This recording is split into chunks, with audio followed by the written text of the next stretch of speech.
Hi, everybody. We are glad to have you here with us today. Today we are talking with Tara Alderete. Is that how you say your last name? I forgot to check Yes. with you. Yeah. About some housing issues. We're going to talk about real people ready to help, housing and financial solutions that work.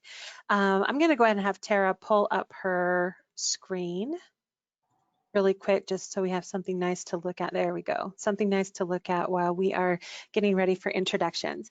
So my name is Chiara Cameron-Wood. I am the Director of Education and Training at AIRS, and I am joining you from Pleasant Grove, Utah, where it is about 95 degrees today. It's a little warm. And our icebreaker question today is actually going to be, what is your first financial memory? And we're going to ask you guys to give us that too. Tara and I will both give you ours, but we want to know where you're joining us from. Use that little chat box over there. You'll see one over on the side. It kind of comes down. There's a little bubble with a question mark in it. It's a chat box. Go ahead and open that up. We want to hear where you're joining us from, and we'd actually love to hear your first financial memory. Mine is when I was about 16, my parents uprooted us from Wyoming, moved us to Ohio so my dad could get his PhD. And that first Christmas was a little slim. I was working. And so I remember financially, like, me providing quite a lot for Christmas that year and making the decision because I had more to do that. So that was my first financial memory. I also wanted to point out really quick, we're going to be using the presentation that Tara's using is back on the page that you joined us from in the handouts tab. There's also two other handouts that we've added there. One is a budget. There were two that had to do with budget. Tara, what were they? One was Yep, like there's a budget template and also an expense tracker. Okay, so those are going to be there. She's going to refer back to those. She's also going to be showing you guys quite a few tips and tricks straight from the websites. So you're going to want to be paying attention. You can always come back and watch this later. This will be available to you within 24 hours. And again, you can go and also see those links and some of those things that she's going to be talking about straight there right now from the presentation, which is already attached here. So Tara, I've already given my spiel. Hopefully everybody's catching up on that. We have people from Florida and New York already. Yay! Yay, so that's good. Anyone else? We'd love to hear where you're joining us from. And also again, what your first financial memory is. So Tara, why don't you introduce yourself and tell us about your financial memory? Well, thank you so much for having me today. My name is Chiara Alderete. I am the Director of Education and Community Relations at Money Management International. I'll tell you a little bit about them in just a minute. And I'm talking to you from Lawrenceville, so right outside of Atlanta, Georgia, where it is actually not 95 today. It's like 79 and a little dreary, which I love. I am originally from upstate New York, and so anything that's above 50 degrees is my friend. My first financial memory, you guys, this is really funny. I probably had one earlier than this, but I remember when I was starting college, I was like 18 years old, and this was before the Card Act, when credit card issuers could just go onto a college campus and just solicit, you have no money and everything. And I can remember my dad must have been horrified, and he was like, Tara, only ever use a credit card in the case of an emergency.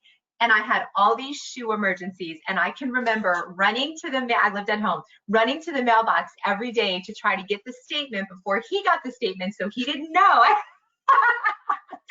the day that he got the statement before me, oh my gosh, it was a big financial lesson. But it's funny because he forced me to sit down and like make a plan about how I was going to pay off my shoe emergency debt, and it stuck with me. So yeah.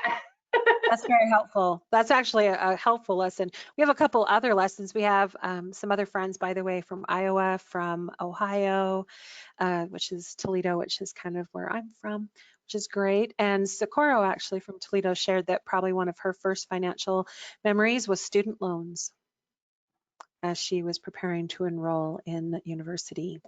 Norma actually shared with us that hers was buying her first home. That was one of her first financial memories. So we've got some people with some good financial things on their plate here. I think everybody has student loans on their financial plate, which is always fun.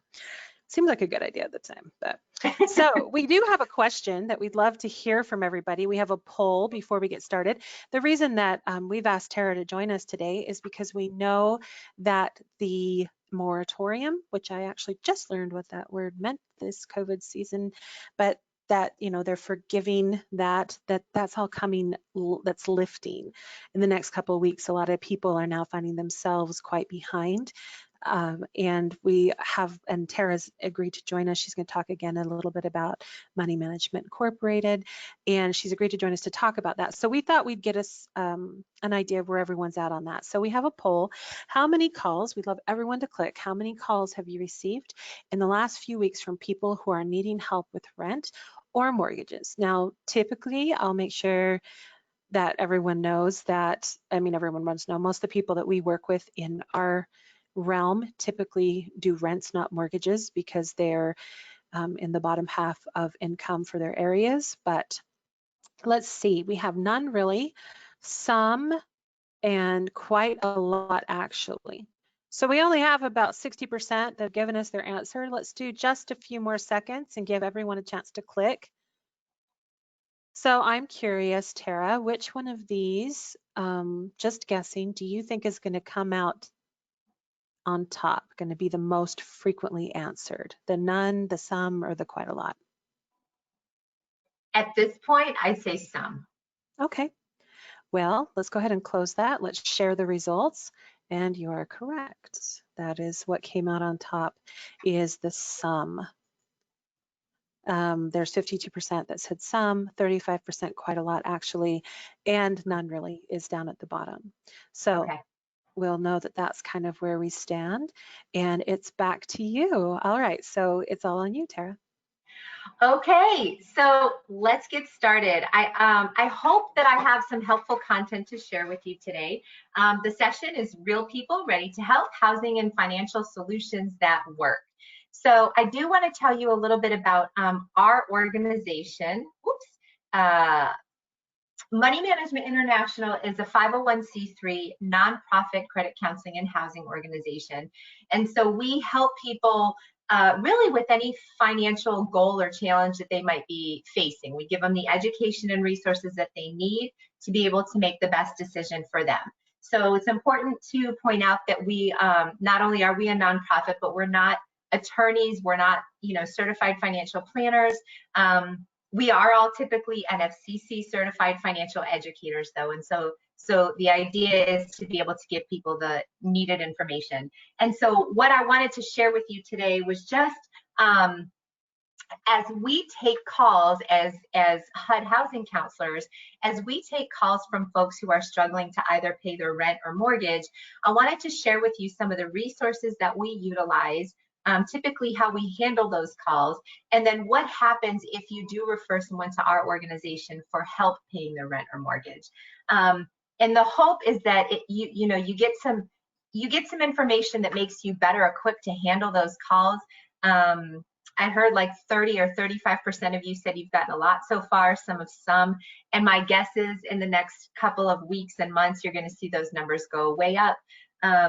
Because as we know, those moratoriums are ending, the unemployment is going back down, things like that, but people are still financially strapped. We see it in the news every day. Not much is changing in regards to the employment situation and people's own personal finances. And so hopefully I can give you some good tools and resources that can help you. So let's see what we're going to talk about today. I wanted to talk through, first and foremost, helping clients and helping yourself too, if you don't have one, develop a priority budget. We'll talk a little bit about the budgeting process, because that really kind of is the very first step in overcoming any financial obstacle, is to have a solid budget. And we'll talk a little bit about what a priority budget is, how that's different. And then I wanted to share with you some available resources, not only budgeting resources, if you help somebody sort of take a look at that budget and they identify gaps, some resources that could help them. But then I also wanted to share some housing and rent assistance resources with you too. And then I just kind of wanted to walk you through what happens during a housing counseling session with an MMI counselor. If you do have somebody that, you know, you're not able to troubleshoot and help, and they do need additional assistance, know that we're out there, we're available, we're a nonprofit, and so that you'll know what we cover in those sessions. So let's go ahead and get started. The first thing that I wanted to talk about was the budget, but I think before we do that, there's another poll question about your own personal financial situation, and we ask this question because anytime we talk about building a budget, whether it's your own personal budget or it's the steps in building a budget to help somebody else do it, inevitably our mind goes back to our own personal situation. And so I think it's critical because you got to know the steps to be able to do it before you can help somebody else. And so the poll question. So the poll question is actually pretty simple. We're just checking in to see, do you yourself have a personal or household budget? Let's see where we're at. We have about half that have voted. Let's give you guys a few more seconds. We'll just let the awkward silence hang there for just a minute. Let's go 5, 4, 3, 2, 1, and we're going to close that, share it. Well, you'll be glad to know, Tara, that 71% of the people with us today say that yes, they do have a budget. 29% say no. Is that typical of what you see? Actually, that's higher than what we see. Higher than what we see. And my guess is it's because of your industry. Yeah. We all work in nonprofits. We all make budgets here. Yeah. But what I will say is that if you did not answer yes to that question, don't feel bad, because truthfully and honestly, you know, I do community education. I'm out there in the community all the time, helping people in all different kinds of financial situations. And one of the things that I see is, regardless of income, most people don't have a budget. And they don't have one until something happens. They get married or divorced, they have a child, they lose a job, COVID-19 happens. Something happens and they're forced to build it, and that's how they start the process, because it's one of those things that we should be talking about in school and at home and things like that, but we don't typically do it. So just kind of gets you in the mindset. So let's talk a little bit about budgeting and those budget resources.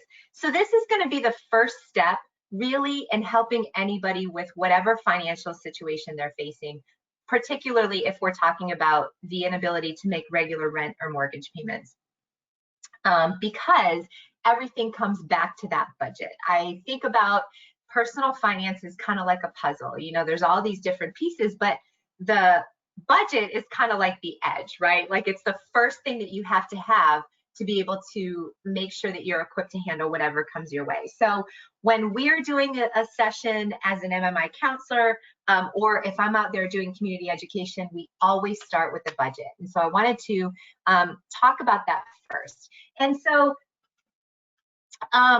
you know, you've probably heard the steps that are involved in building a budget. So we're just going to quickly go through those. But the first thing that I would say is, you see the steps up here on the screen. The one thing that we're missing though, and I didn't put it on here because we're talking specifically about folks who are probably in crisis mode, but one of the most important things before you start a budgeting process is to consider your goal. Like, where do I want to be in 5 years, 10 years, 20 years, 1 year? Because once you do that, you know, that strong goal keeps you focused. You guys know that it's hard to stay on track with the budget, and mostly it's hard because of impulse purchases, you know, coffee out or something like that. And so if you start with a strong financial goal, it can help you stay on track. The next thing that you want to do is list your monthly net income. The important thing about this is that we're helping people identify income that is consistent and regular. And then of course, net. So their net income is what they take home after all deductions. And what's important about it being consistent and regular is that we talk to folks often who say, you know, a lot of the money that I receive is in tips or commission. Sometimes I get child support, sometimes I don't. How do I deal with that? And so you want to make sure that you are taking, like you're looking at an average of the last maybe 12 months and using the amount that you know you can rely on consistently. So go low, right?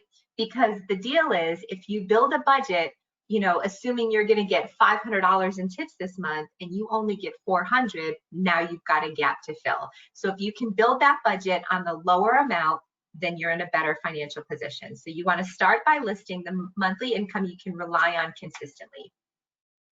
Next thing is that you want to list all the monthly expenses. And, you know, helping people do this, it sounds like one of those things that's easy. But once you put pen to paper, it becomes more difficult. So one of the handouts that I gave you guys was a budget template. I really like this one because it lists expenses in 3 different categories. The first one is fixed. These are our expenses that are probably the easiest to think of. They are the same every month. The amount is same and it happens every month. They don't change. This is probably the rent, the mortgage, the car payment, things like that. So you want to list all those fixed expenses. The next is variable expenses. These happen every month, but the amount might be different. So this might be gas for your car, some utilities, clothing, groceries, things like that. For those types of things, it's best to take an average. And then here's the perfect example. I use the example of utilities. Let's say that, you know, my average utility bill is $50. So I plan and budget for $50. But when I get my utility bill this month, it's only $25. My human nature response is to say, woohoo, I have an extra $25 and I'm going to go ahead and use this month for something else. But what I should be doing, because it's a variable expense, is I should be setting that $25 aside, knowing that next month my utility bill could jump up to 70 or 75, and now I have the money to deal with it, so I'm not creating a gap for myself with those variable expenses. So that's where it starts to get a little bit harder. Then we have a third category, which would be our periodic expenses. And so these are things that are even harder to think about because they don't happen every month. The one that comes to mind automatically, because we're almost there, is back to school time. Well, I hope we're almost there. Back to school time, right? So, you know, whether it's school supplies, backpacks, whatever, that's an expense that doesn't occur every month. And so the best way to plan for that is to assume what you think you'll spend, divide that number by 12, and add it into your monthly budget. And so when we talk about listing out expenses, it becomes more complicated because we want to make sure that we catch everything. The other handout that I gave you guys was an expense tracker. And this is something else that can help you. If you have ever done this, you know what a helpful exercise it can be, but it's basically just keeping track of your expenses for a period of 30 to 60 days. So whenever, wherever you spend money, even if it's 50 cents at a vending machine, you track that. And at the end of the month, you really see where your money goes. This can be critical in making sure you list realistic expenses for your budget, but it can also show you where you spend money that you might be able to cut back on. For me, it's coffee, you guys, it's coffee, right? Even if it's, you know, the gas station coffee for $1.50, that adds up. Lord forbid I go to Starbucks, it's killing me, right? But it really adds up. And so it starts to help you immediately see where you might be able to cut. But as far as realistic expenses, think about the grocery store. So you might budget $100 a month to go shopping, like let's say $100 a week. Let's be a little bit more realistic. $100 a week to go shopping for groceries. And so you shop on Saturday, spend $100. But by Wednesday, you're out of milk, you're out of bread, something has popped up and you find yourself back at the grocery store. Let's say you spend 25 bucks. That's probably on the low end. If you do that every week, you've actually spent $500 that month on groceries, but you've only planned for 4. And so when that rent bill comes due, you're like, well, I have the budget. I wrote it down. Where's my money? You didn't write it down accurately. So tracking expenses can be a really, really useful tool in helping you get an accurate picture for that budget. It's one of the places where we see people with a gap almost always, and they're not sure how they got there. So that other handout that's included in the session is an expense tracker, and it can be real helpful. So then the third step in building a budget would be then to just do the math, right? Add up all your monthly expenses and subtract it from your income. If you have a positive number, that means you have a budget surplus. And then you want to make sure that you have a fully funded emergency account. You know, you're adequately covered with your insurance and things like that. Or more likely you have a budget deficit, which of course means that you need to make some changes either by increasing income or reducing expenses. And so then the last step would be to make those adjustments as needed. So those are like the basics of building the budget. The other thing that I do kind of walk people through when we're talking about the budgeting process, you know, the whole session was that we'll spend some time doing a wants versus needs assessment. And this might be something that is helpful for many of your clients to think through as well, particularly with you if you're a third party kind of removed from their own personal situation. And so you know, make a list on a piece of paper of all the things that you need. You really absolutely need these things to survive. These are your needs. And it's probably stuff like shelter, you know, housing, food, clothing, transportation, medical, things like that. Then you make a list of all the things that you want, that you spend money on that are not necessity items. And it gets difficult because, you know, almost always people will say, well, you know, internet, cable, gym membership, you know, stuff like that. And it's like, well, those are not priority expenses. And so if you're going through a difficult time, you're struggling to make those rent payments, those things have to be paid last or paid not at all, at least temporarily until your situation changes. So sometimes helping people go through that wants versus needs assessment can be helpful, and helping them see what are the things that they can cut. And I always remind people that it doesn't have to be forever. You know, your financial situation ebbs and flows. That's how it goes. And so if you do have to cut those things, know that it's just temporary, but it's critical that those priority expenses get paid first. So we have a question that came through. Is that okay about that? Yes. Yeah, so the question is when you're helping someone decide kind of what those priorities are, what if your priorities aren't quite the same? Like something that you mentioned was internet, right? So Yeah. for somebody who works from home right now, that could be Critical. a priority, something that they can't get rid of. Like how do you decide? So Because your priority could be different than someone it's a else's, you good know? question, and everybody's situation is different. And so the last thing we want to do is tell somebody that's not a priority expense, but really just kind of talk through, if internet is a necessity, then are there ways that we might be able to reduce your internet expenses, or could you get that and spend less or nothing? Kind of having that type of conversation, because there are different things that are necessity items for different people. And you know, at the end of the day, what it comes down to is, even if it's not a necessity item, as long as there's room for it in the budget, then it's okay. You know what I mean? Like there's tons of things that we spend money on every month that aren't necessities. The idea though is that we plan for those. And so when we talk about the different resources, excuse me, I thought I was on silent here. When we talk about the different resources, there are some good resources out there that can help, particularly now with things like internet, childcare, you know, groceries and food, things like that. But that's a good question. All right, so these are some of the tips that we talked through.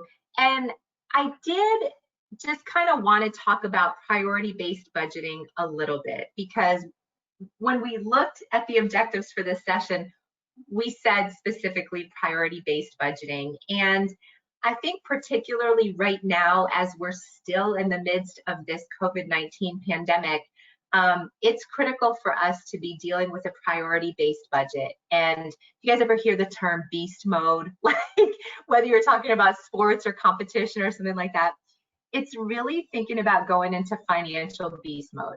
And what that means is utilizing every available resource, and being really creative to make sure that those priority needs are met. And so it's different than regular budgeting or those regular budgeting exercises. It's really helping people think through, you know, this is a necessity item. What resources do you have available? Things that people might not want to consider, but they may need to, would be like, you know, I've got older children, you know, in the household that, you know, I've got two kids that are older and they work and well, you know, maybe it's having a family conversation, and for a temporary amount of time, those older children have to beef up the types of expenses that they have personally. Maybe it's not just their cell phone that they have to pay for now. Maybe it's their cell phone and they need to contribute a little bit to groceries. You know, maybe it's a situation where, you've got money set aside. You know, this is a big one. If you've got money set aside in an emergency savings account, this might be the time to use it. So really thinking through the plan about how you'll use that and how you might put that back. If you don't have that available to you, going through what are my other options? Could I borrow money from somebody? Could I maybe adjust my insurance temporarily so that I'm paying a little bit less each month, but making sure that I still have the coverage that I need? Could I contact my service providers and credit card companies and banks and financial institutions and ask for temporary assistance? Could I contact my utility companies and ask them to, if there's any assistance plans out there for me? Are there social services that I qualify for, you know, food stamps, things like that? So really, really understanding that we have to get back to the basics is really what a priority-based budget is. And I like to talk about it briefly because I think it's important to help people know, because a lot of times they get a little bit freaked out, you know, and it's like, I don't want to give up my gym membership. I don't want to give up, you know, it's just temporary, and I don't want to stop contributing to my retirement plan. It's just, you know, those types of things. So kind of having that conversation. All right, so I wanted to talk through some of the available resources. And in this section, we're going to talk about not only budget resources, but housing resources as well. So the first budget resource that I wanted to share with you guys is just our website. And there's a PDF version of this presentation out there so that you can visit these sites on your own. But the first one, there is tons of information and helpful stuff happening at moneymanagement.org. The first thing that I wanted to bring your attention to was a credit counseling session. This is absolutely free. There's no obligation or cost. Folks can give us a call at this number here, or they can go to services and then select credit counseling to learn a little bit more and schedule a session online. In one of these sessions, somebody will sit down with one of our counselors one-on-one for about an hour, and they will build a budget. Our counselor will go through income, expenses, resources that are available to help them, and then they'll send them an action plan, either through email or regular mail. And that client now has their budget, their resources, and their action plan in front of them. All they have to do is live it. Based on that session, if they've got other problems, overwhelming debt, student loan debt, you know, facing foreclosure, facing, you know, the need for mortgage assistance or rent assistance, we have services to help from there as well. But it's a great place to start. It's absolutely free, and if nothing else, it gives people that budget. So when they have a hard time doing it on their own, we can do it for them. So it's the first resource that I wanted to point out to you. So we do have some questions about this that just came through. So does MMI work with anyone regardless of where they live? Yes, nationwide. And does that include Canada or just the United States? Just the United States.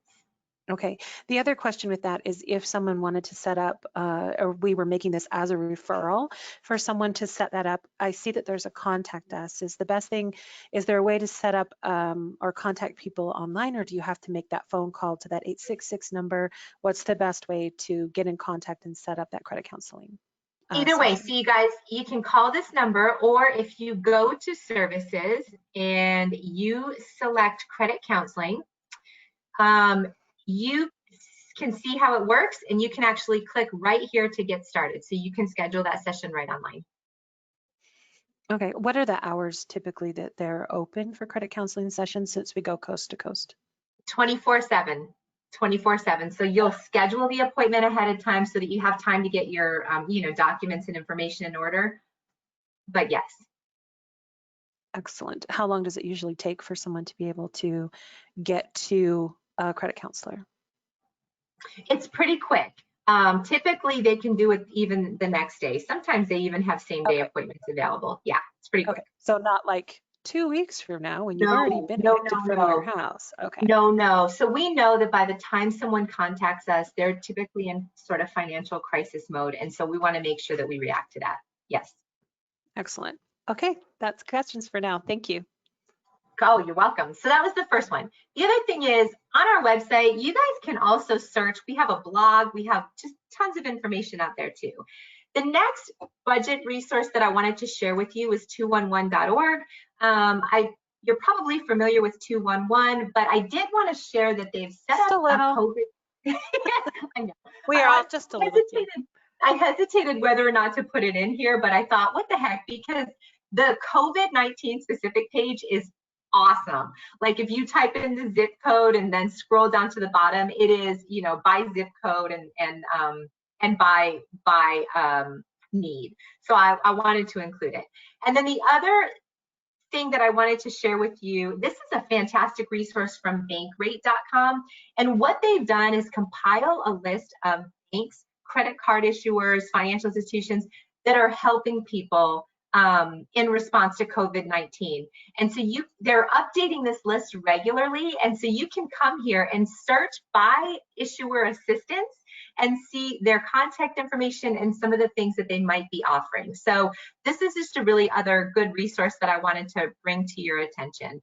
And then the other thing about budget resources is a lot of this is available, of course, on that 211 page, but don't forget to help people consider local resources. I mean, the biggest one that comes to mind for me right now is the lunch assistance, the food assistance. It's amazing. like the school bus drives right past my house and my little kid can run out there and get lunch every day. And it doesn't matter whether you typically receive free or reduced lunch. It doesn't matter. In my area, if you are under 18 years old, whether you're registered in school or not, you can eat free. So, locally, there's tons of other good resources out there that if people take advantage of, it might be able to free up some other money in their budget to handle this gap that they have in their rent.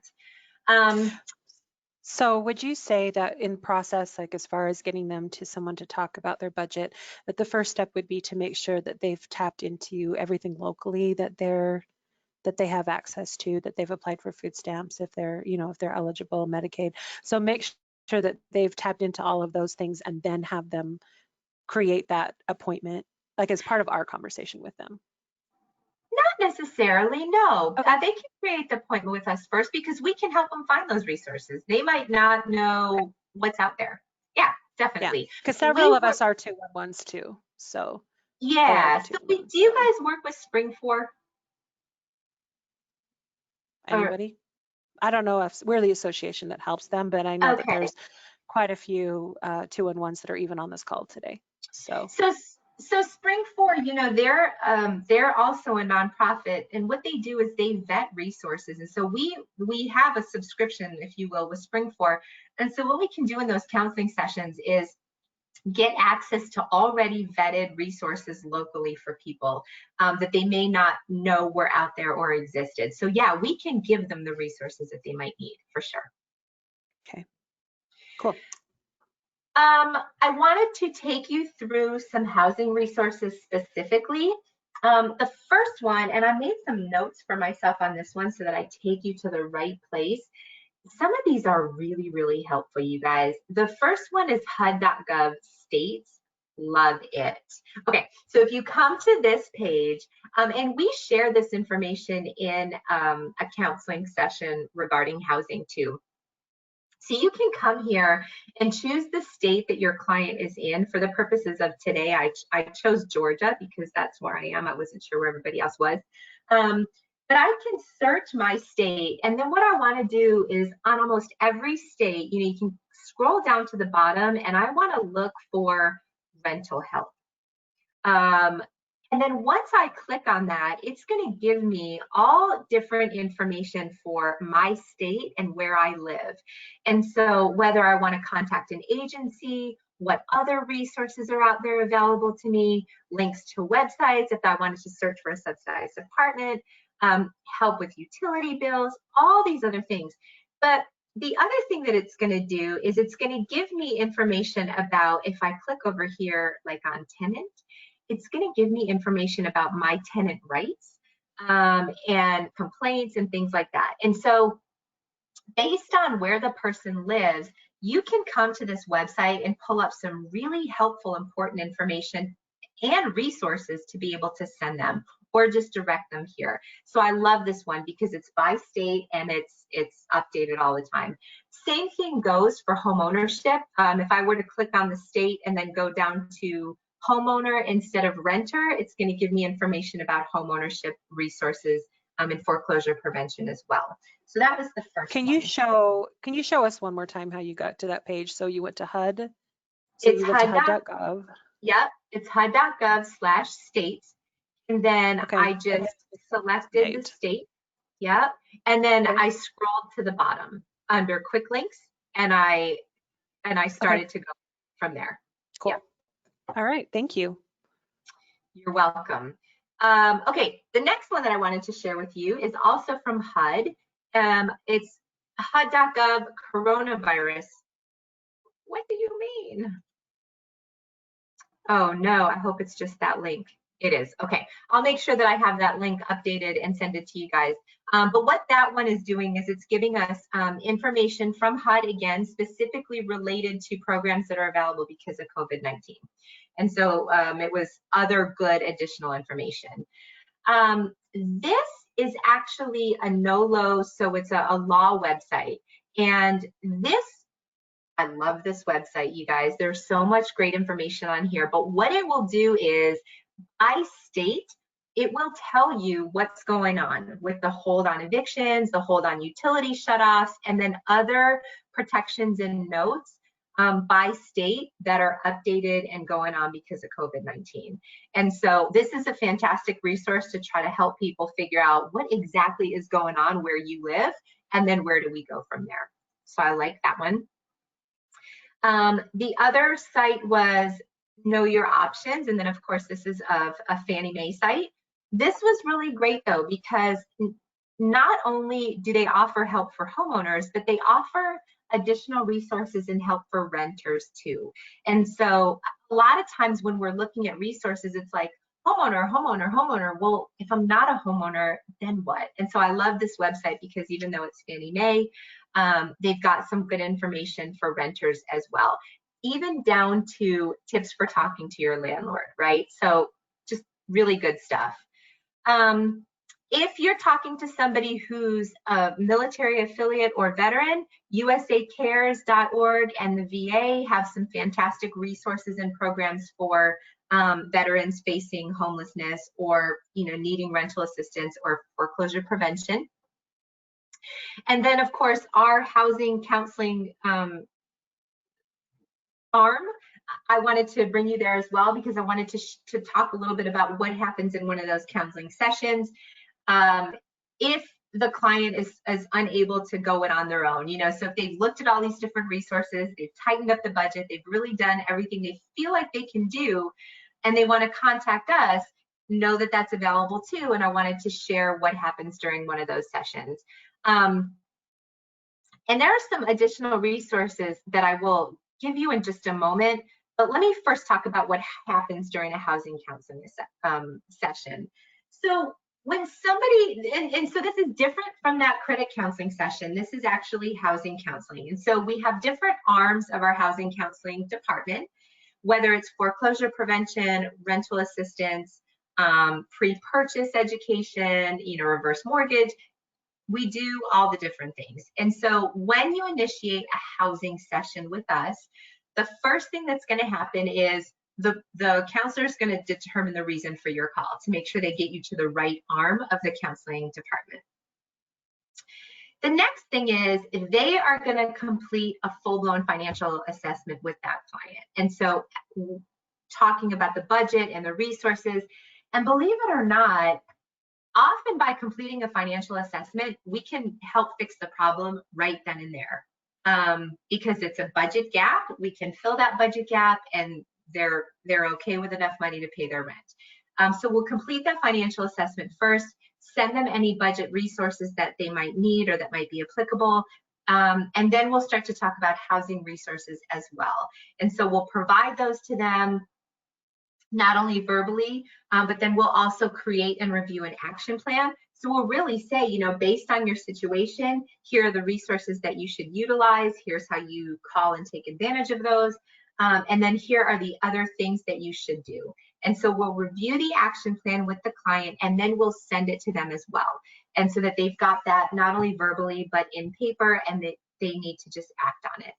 And then we'll also offer to participate in a lender conference call. So if it is a situation where, you know, they need some additional options, whether it's payment assistance through their, you know, landlord or their mortgage company. And so, you know, we talk to them about what that means. What does forbearance mean? And they're like, I don't feel comfortable calling and asking for that.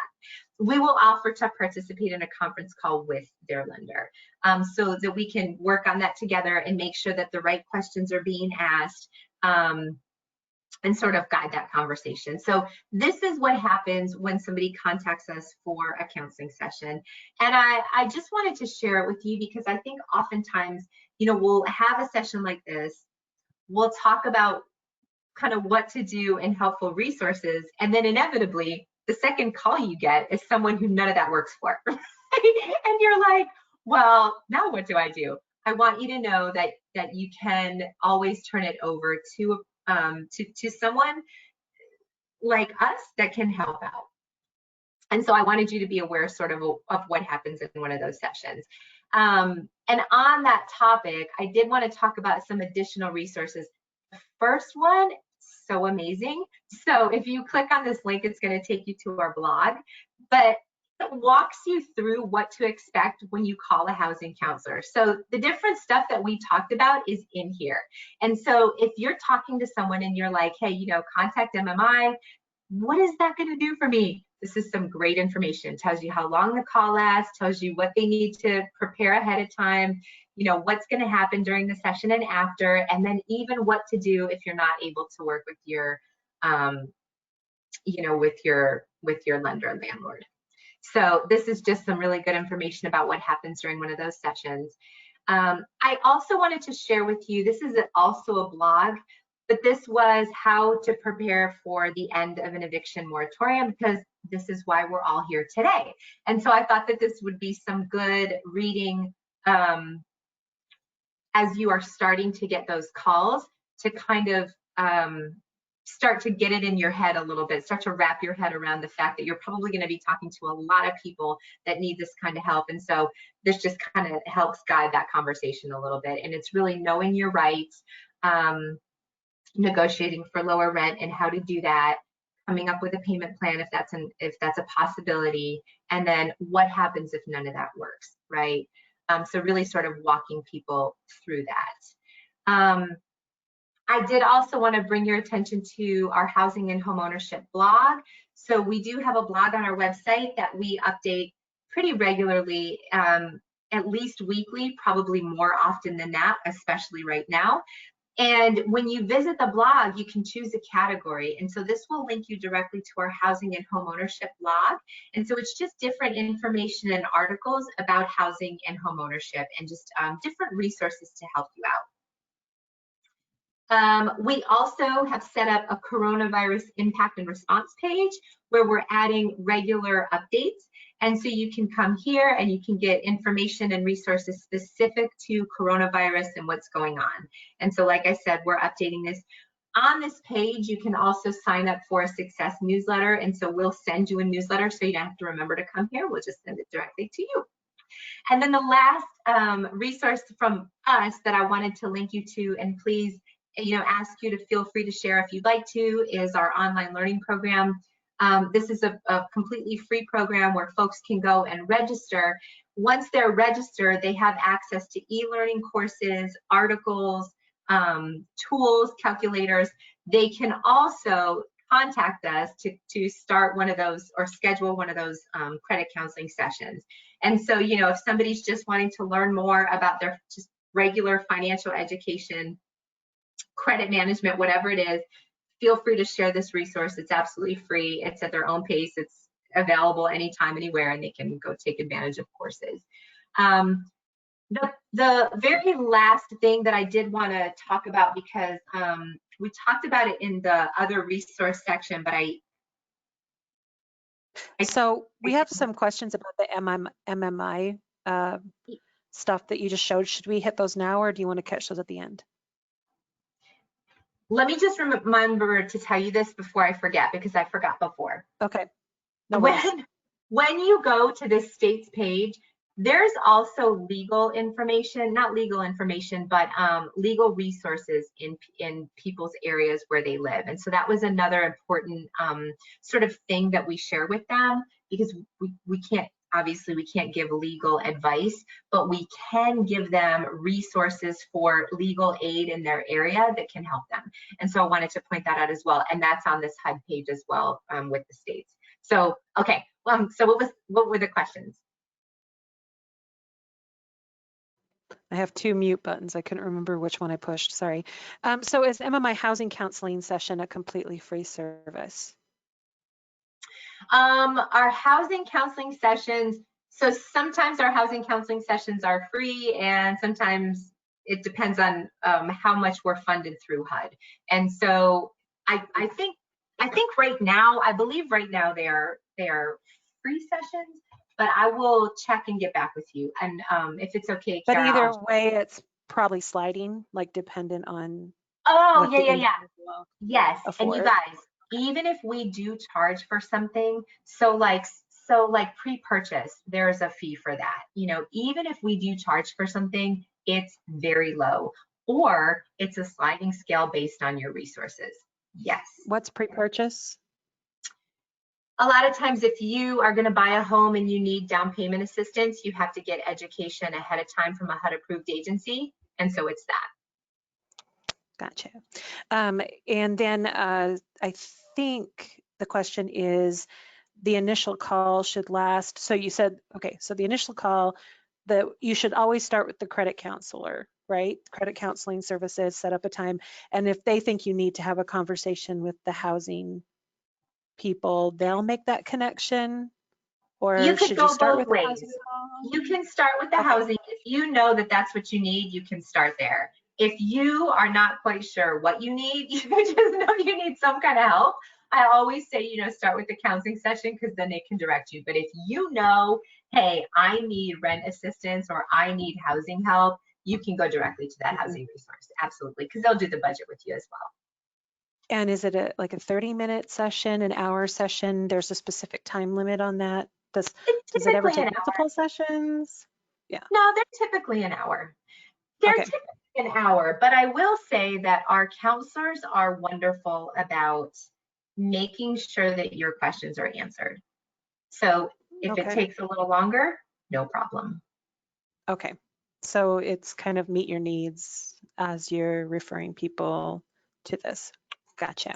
Okay, that was the questions we had related to what you just talked about. So I feel like that was warp speed, because I had so many things that I wanted to make sure I shared with you.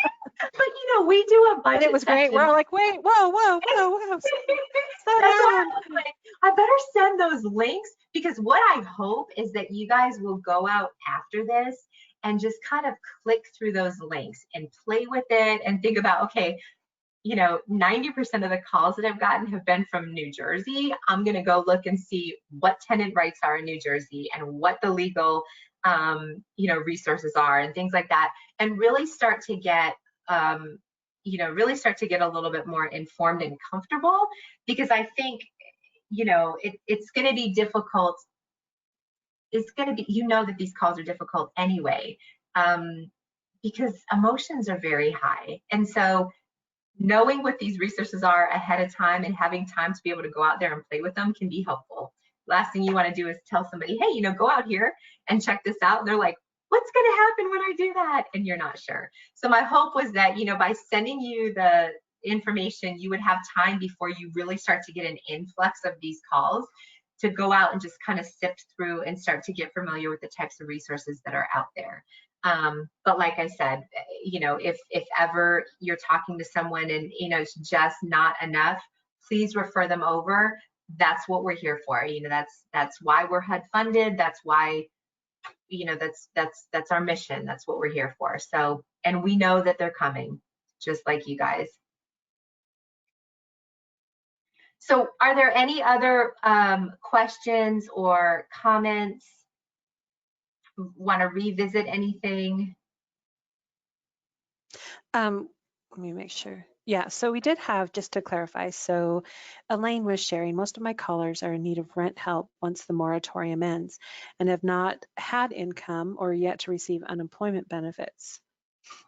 Well, and she said, will they be offered a free session? I replied and said, I'm pretty sure that they'll get what they need, even if they can't pay. Yeah. Yes. Is that correct? Okay. I gave that as an answer. So, but I think that might be something that we're all facing. So that people have paid, they're coming to the end of the moratorium and they have 5 months worth of rent that's coming up. How do you even do that? Like, how do you even cope with that? Right. Well, I think I think the first thing is honestly having that conversation. I think that's always the first step, is open communication, and people are afraid to do it. But the key really is to back way up and do that budget, because if you've ever had a conversation or had to have a conversation like this, you're not going to get anywhere without knowing what you can afford. And so if you can set that budget up ahead of time and get a realistic picture, go through and evaluate your resources. If you haven't gotten unemployment, all those things, think about when you think you'll receive that, where you have income coming from, because those are all the questions that they're going to ask you.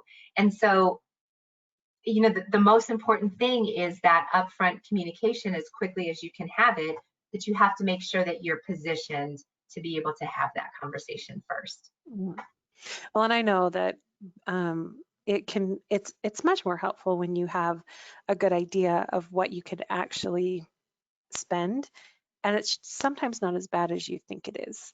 Like it could be, or might be worse than you think it is, but there a lot of times, like I know, like my husband and I, you talked about goals. My husband and I recently changed our goal, and we want to purchase our retirement home in the next 2 years after our youngest graduates, a home with less stairs. That's the goal.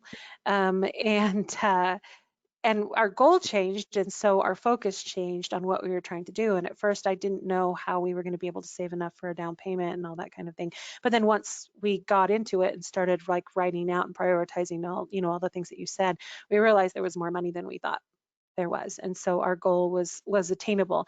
But then we knew exactly what we had to work with, and we could make the goal realistic and make a realistic timeline based on what we had available to us. So I know that sometimes if you call a landlord and they're like, hey, so how much do you think you can pay? Right. How do you know that? Yeah. And it's hard because that budget is often the first step. That in and of itself makes it stressful, because if you've ever been in a position where your income is little or nothing, you don't want to sit down and look at the budget. People say it all the time, and they say it about their credit too. I know I need to, I don't want to, because it's not pretty, it's stressful. And so that's often the first hurdle, is kind of just getting through that and knowing exactly what you're dealing with, taking stock of all those resources, looking at all your options, and then setting yourself up to be able to negotiate and have that conversation. Makes you feel a little helpless. So I was going to see, does anyone else have any other questions that they wanted to ask one of the resources that she pointed out that you'd like to see a little bit more about? One that we did have, the link that went to the blog about the how to prepare for the end of a moratorium. Could we go back to that for a bit? Yes. I don't know if I can stretch this a little. Yeah. And so this is gonna just kind of give them sort of a checklist, a step by step. The first thing was to know your rights. And so, it's kind of all the things that you should consider ahead of time. And then tips for negotiating for lower rent. I think sometimes people don't even know that this is an option.